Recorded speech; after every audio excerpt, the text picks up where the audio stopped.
Recording studio Saharsa.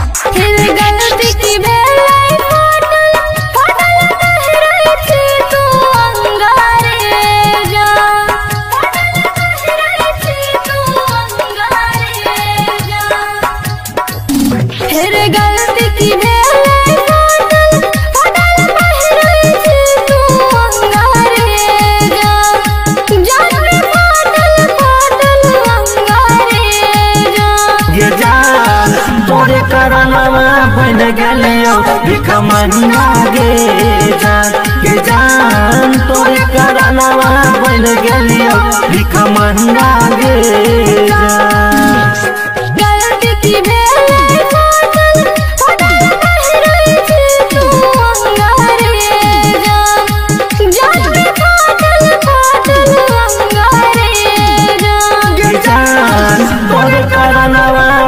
गलियो भिख मंगा गे जान तोरे करनवा बन गलियो भिख मंगा गे जान।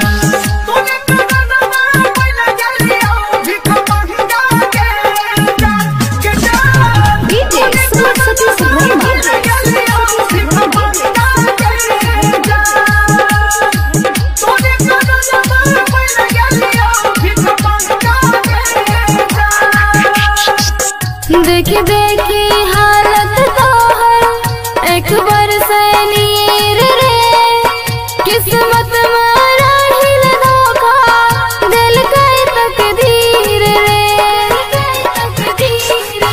देखी देखी हालत तो है एक बरसनीर रे किस्मत मारा हिल धोखा दिल कई तकदीर रे। गे सहल में जाई छे जुदाई डूबी कमरा बल जाई के गंगा गे जा डूबी कमरा बल जाई के गंगा गे जा तोहरे खातिर बन गलियो भिख मंगा गे जान तोहरे कारण बन गलियो भिख मंगा गे जान।